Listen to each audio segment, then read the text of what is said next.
Hi everyone, thanks so much for joining me today. So today's video is going to be a little bit different. I am going to do a sit down chatty video. I'm actually going to talk about my birth experience, and the main reason that I wanted to talk about this is because when you have a complicated pregnancy and when your birth also ends up being quite complicated, it's actually quite difficult to find stories of other people who have been through very challenging things.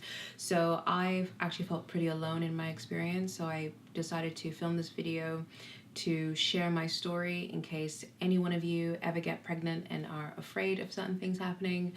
I'll just start by saying that I ended up having an emergency cesarean, and also my baby was in the NICU, which is the neonatal intensive care unit, for a few days. But my husband and I, who's actually here, so he's filming this video.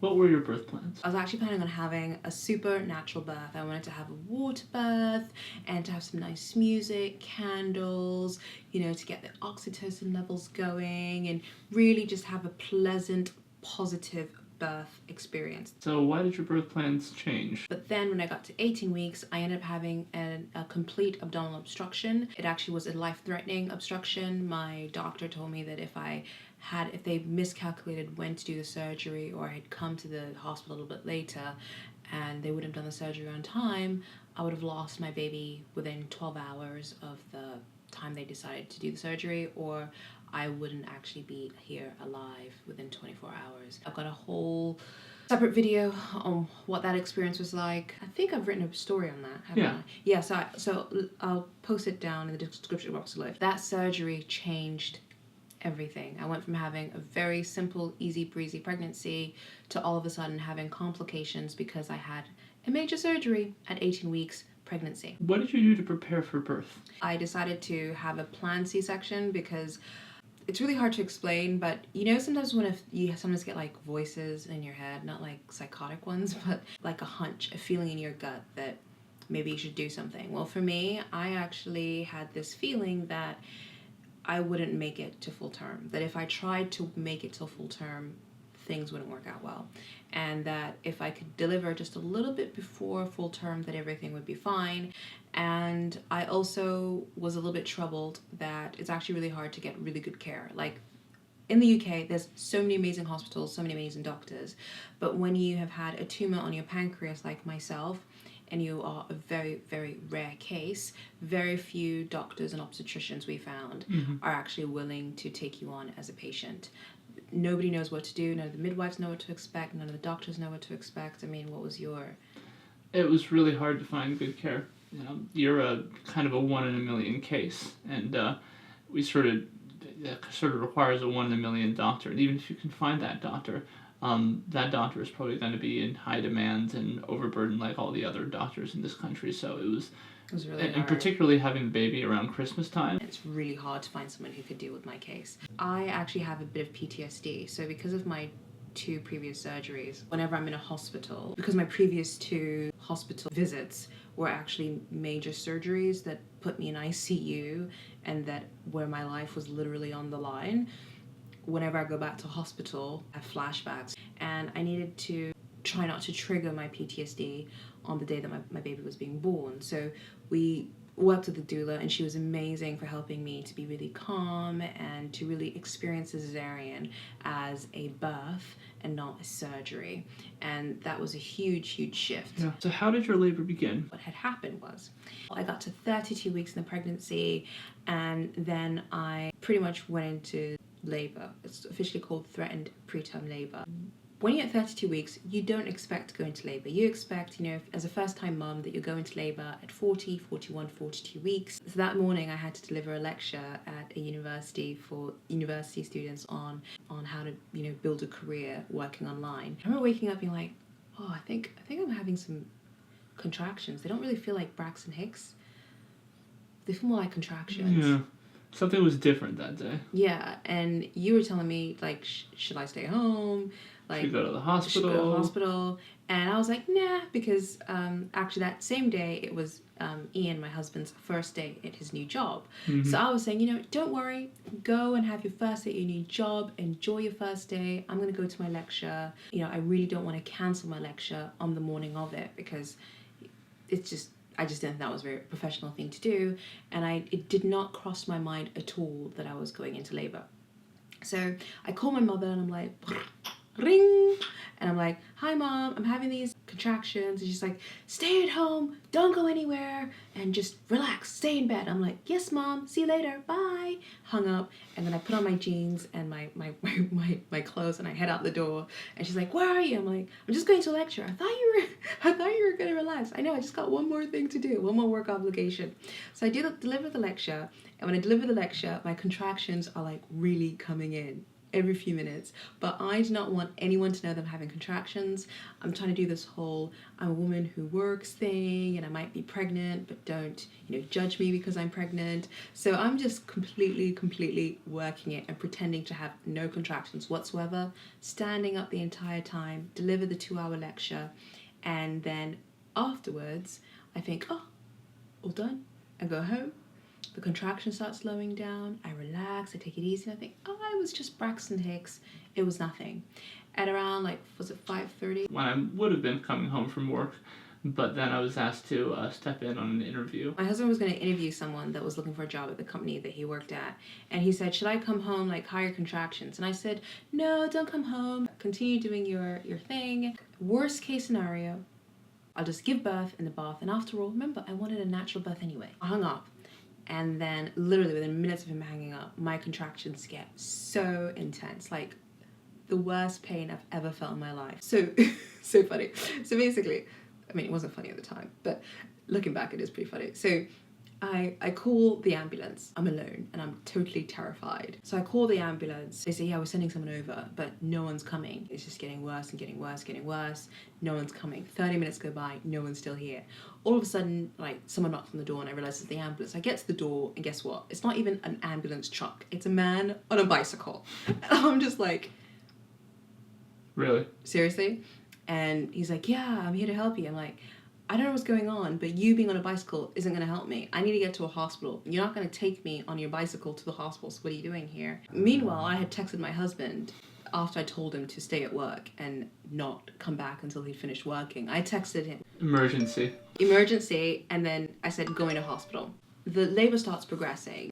I wasn't ready for that. I really was not ready to give birth at 32 weeks. I ended up being the crazy lady that literally screams, ah! Somebody help me! Doctors are telling me, let's do whatever we can to stop the birth from happening. And I was thinking, crap. Then my mom comes in, she arrives, and she starts doing her prayers. Dear God, please protect the lives of this baby. Please do not let this labor progress. She starts telling off my baby. You're not supposed to be coming right now, because that week it was my mom's birthday. This week is my birthday week. This week is not your birthday week. Look at you trying to steal my thunder. And then my mom finishes her prayers, and then she leaves. And literally within 10 minutes, the contractions stopped. Everything stopped. And it was like a miracle. It was just gone. The labor stopped progressing. The following morning, the doctors were like, so what's going on? I was like, I don't know. At first I thought that's a one-off. But then I ended up having a similar experience again at 34 weeks, again at 36 weeks, and again at 38 weeks. Except when I got to 38 weeks, I thought things were different. Feels like baby's coming. So what did you do to help your labor progress after it began? So basically, when I got to the hospital and the doctor's telling me, you plan C-sections on Friday, can your labor wait till Friday? And I'm like, don't think so. Another doctor comes in and he says, your cervix isn't dilating. We might send you home the next day. So I'm thinking, I don't want to go home the next day because I knew that something was off. Something was really off. Of all the false alarms that I'd had, this one was different. So that night, Ian, my husband, he's sleeping next to me in a reclining armchair. I went to sleep, woke up at 3 a.m. in the morning, and I started doing exercises. I started doing squats, high knees, skipping, jumping jacks. So you see this 38-week pregnant woman just jumping around. And I'm really trying to get the labor to progress because what I didn't want was for my contractions to slow down and to stop, for them to send me home, and then for something to happen when I got home. Fortunately, that seemed to be the trick because even though the contractions did stop, a few hours later, they started again, but they were really consistent, really intense. And so a new doctor came in and she said, your labor seems to be progressing and it looks like the baby is going to come. So what we're going to do is we're going to move your planned C-section from Friday to today, and you'll have it this afternoon. So I was like, perfecto, this is amazing. I'm going to have my planned C-section. Baby's coming a few days early, but she's full term. Everything is good. This is exactly what we want. So what happened in your birth? So then with the whole birth situation, the planned C-section actually turned into an emergency C-section. And yeah, like it was the strange thing is that it turned into an emergency C-section while it was on the table when the surgery was about to begin. Do you want to give any more details about what happened during your birth? Because I'd done all the prep for the C-section, I planned a playlist, and I was going to listen to The Lion King. Oh yeah, music from our wedding. The music that we played when we walked down the aisle and during the ceremony. So I had wedding music from the ceremony, and I also had The Lion King. When she came out, it was really bizarre because when you do have a planned C-section, they kind of bring the sheet down so you can see your baby being born. But during my surgery, they turned on this red alarm. More people came rushing in. I was a bit confused because when they rescheduled my planned C-section, they had literally rescheduled for a time when they could get the best obstetricians, the best midwives, the best pediatricians. I already had the best people in the room at a top London hospital. So I was thinking, why are they ringing a red alarm to get more people if they already have the best people? When she was born, the baby looked pretty much lifeless. She was completely blue, wasn't trying to breathe, wasn't responsive, limp, just, yeah. The only thing that she was showing was her heart rate, which was beating at 60 beats per minute. You know, she's intubated, she's been resuscitated.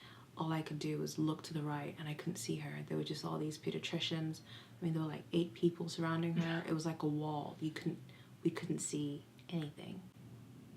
I had no idea that she was, you know,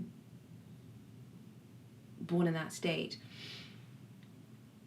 The only thing that was weird was that she wasn't crying. I was able to listen to a couple Lion King songs and I realized, why have I gone through like a Lion King song and I'm halfway through another song and I still haven't heard my baby's cry? And I remember looking at you saying, why isn't she crying? I lost track of time. I was just focused on just making you feel safe. Fortunately, thank God, she started crying at around 5 minutes 52 seconds. And then she was rushed off to NICU. When she gets taken to NICU, the time they didn't know what was wrong or if there was anything wrong with us, I'm alone in the surgery and most people are gone. And I was like, oh, this isn't quite the birth I expected. My husband's not here, my baby's not here, the pediatricians have left, and some of the doctors had left to go and be with the baby, and it was just me and a few people left in the room. So I started texting my mum. I was actually able to have my phone with me in the surgery. So I'm like, baby has been born. And my mom's texts were pretty funny. She's like, oh, fantastic news. I'm like, fantastic news. My baby's in NICU. Little did I know that she was just trying to be positive because she knew that I was still in surgery.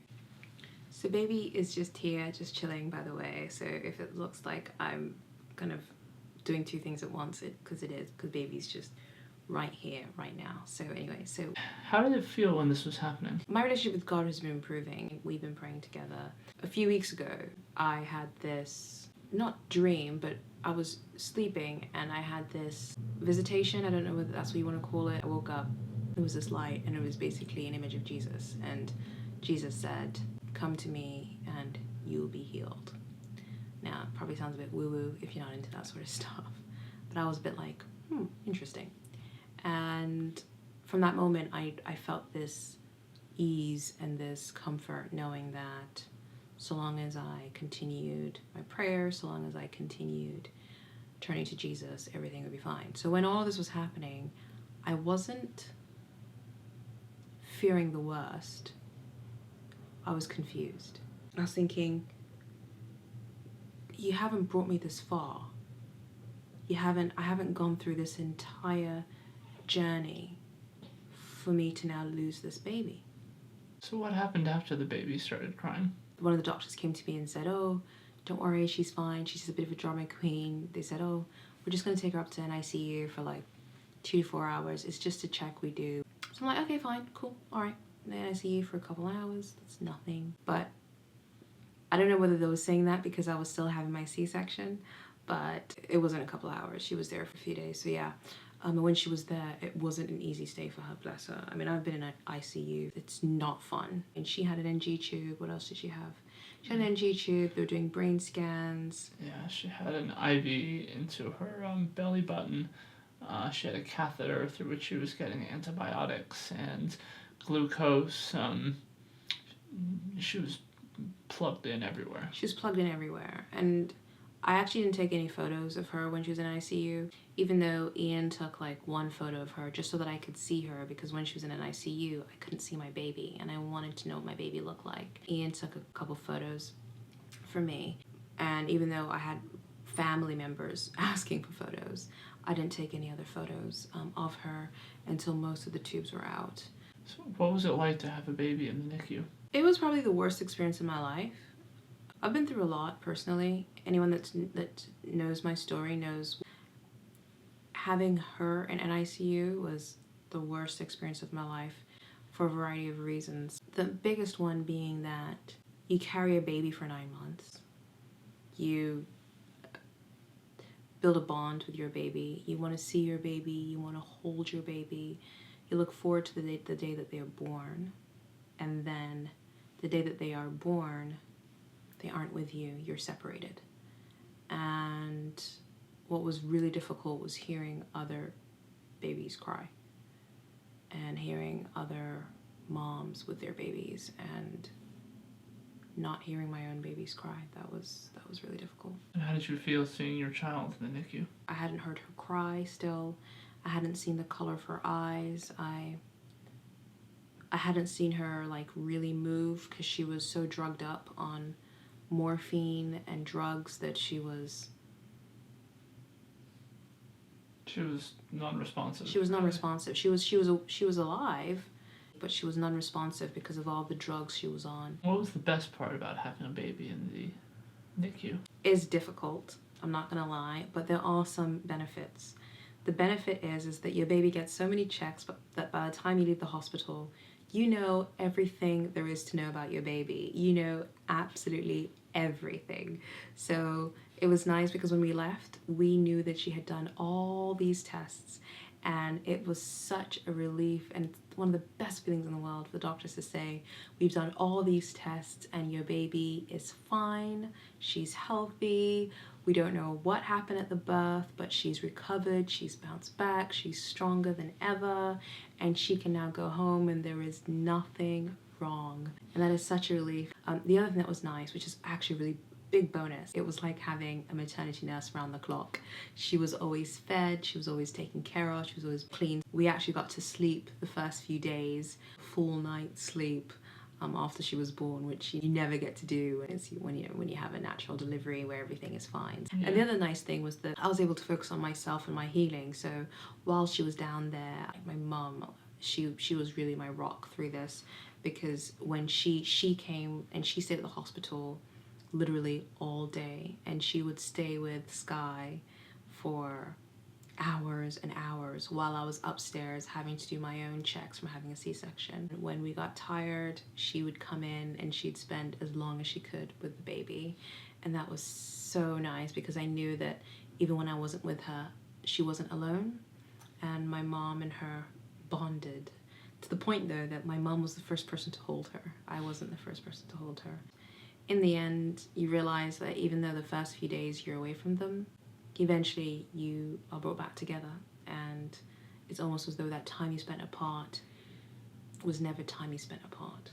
How did you feel about the C-section and the doctors after all this happened? In the end, I realized that the doctors did the right thing. They were doing their job. They didn't know why her heart rate dropped so significantly and was still dropping. Given my complex medical history, they really wanted to make sure that she was out as soon as possible. If we hadn't had the care that we had had as fast as we had had it, the story would have been totally different. You know, babies that are born not breathing for a significant amount of time can end up having brain damage or some other issues, or in some cases, some people can have a stillbirth. Because they were there when she was born, they immediately gave her some oxygen, and they immediately started resuscitating her, and they kept resuscitating her. Oh, my darling. Yeah. For 5 minutes, 52 seconds, and they just didn't give up on her. And I'll always be grateful to them for that, because it meant that even though there was a period that she wasn't breathing, she always had oxygen, and she ended up being perfectly healthy, literally as healthy as you could be. If you looked at her, and if you looked at her health and her growth rate, because she keeps growing, you would have no idea whatsoever that she had such a traumatic birth. You wouldn't even know she was a C-section baby. You would think that maybe she was a natural delivery baby, given how healthy she is. She feeds really well. She's just an amazing joy to have. I'm not being corny. I mean, see, that's the challenge when your name is Joy. Anything that you say is joy to have. People think you're talking about yourself. I mean, I'm really not. She's just an absolute little darling. So yeah. When were you able to take your baby home? We were able to take baby home on day 5. Mm-hmm. She was so chilled. She was so easy to take care of. My parents were here. Ian's parents were here. And it was Christmas. I started preparing the goose because we were hosting Christmas at my place.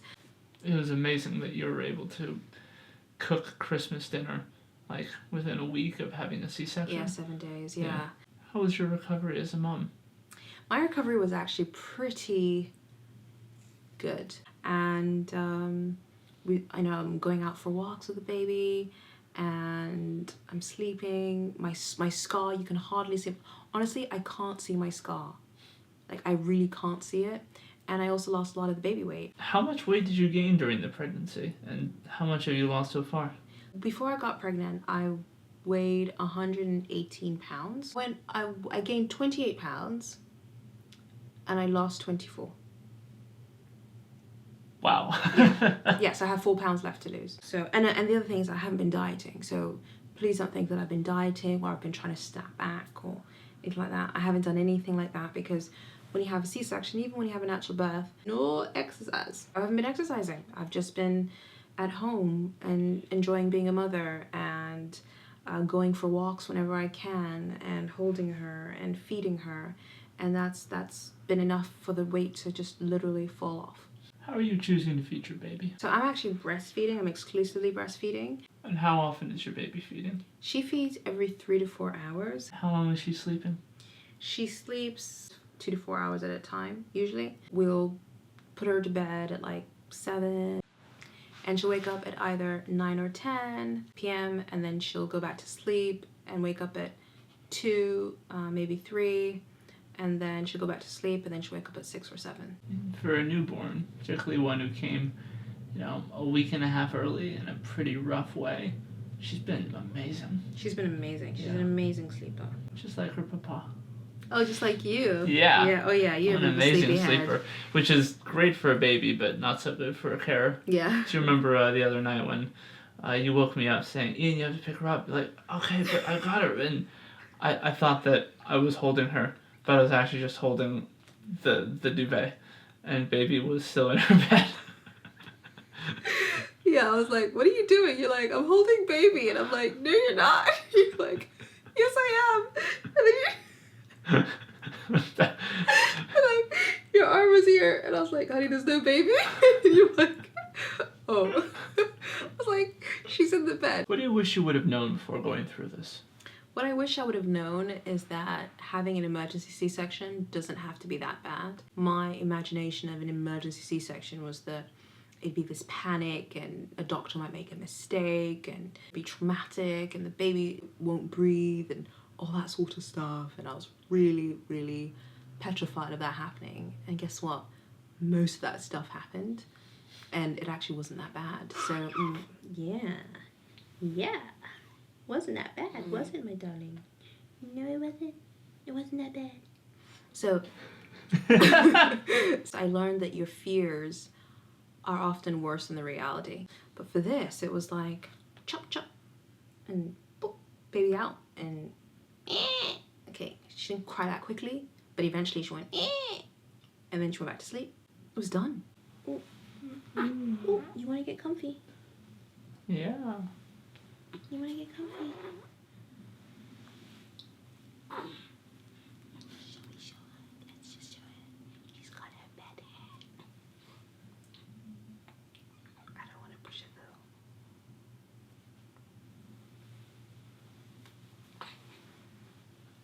There she is. Anything else you want to share with the world about your story?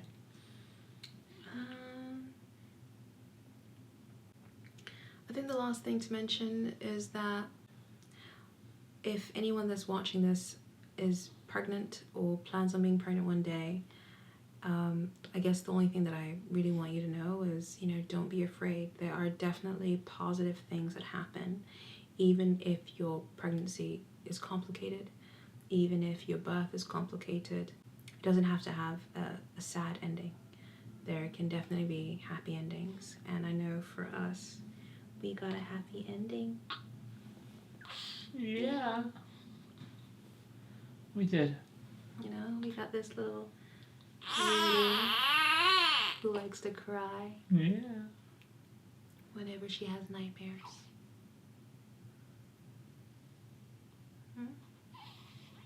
Yeah. And I wouldn't change anything. I wouldn't change any of this experience for the world if it means I got to have her. Anything you want to say or add, Papa? Just how grateful I am and how this experience has reinforced my faith that we planned so much for this. So little of it went according to plan. In fact, almost all of our worst nightmares came true, the things we were most worried about. And in the end, it was all okay.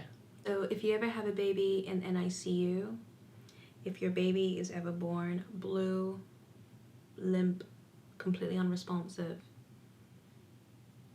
and they're literally hanging on to survive,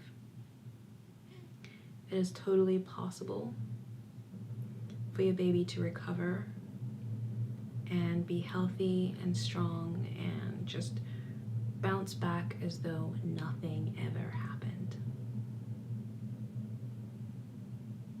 And I'm so, so grateful that this little one has bounced back like nothing ever happened. Haven't you, my darling? I think we should go for a nap. Should we go for a nap? Let's have a family nap. Family nap time. Do you want to say bye? Nope, I'm sleeping. Can't you see? I am sleeping. I do not have time to say goodbye right now. Call me when I wake up. Bye, world. It won't go away. I've got that feeling rushing through my body. Oh no, oh no, she's going for more boob. She's going for more boob. Honey, you fed so much. You fed so much. Oh my god. All right, my darling. All right, my darling. Row, row, row your boat gently down the stream. I don't know your nursery rhymes, I'm gonna make up so long. Jump, jump, jump over your mom's shoulder. Jumpy, jumpy, jumpy, jumpy. Now it's time to burp, burp, burp up. Alright, my darling. Oh, let's pick up. Okay. Wow, she's undone my hair. Great. Good deal. Alright. Shall we show this little one? Some people want to see it, huh? Alright. Let me see if I can lift her. There you go. You were sleeping, and then you wanted to join in the video. You've been in so many videos. Hiya. Anyways, thank you so much for watching this video. It was so great to create this video for you. Let me know in the comment box below. And if there are any other videos around being a mom that you'd like me to create, any questions about being a mom, leave a comment in the box below. I'd be happy to answer them. I'm more than happy to share more of what my journey has been, either in the pregnancy, the birth, or yeah. I'm loving every minute of this. Yeah, me too. Bye. Bye.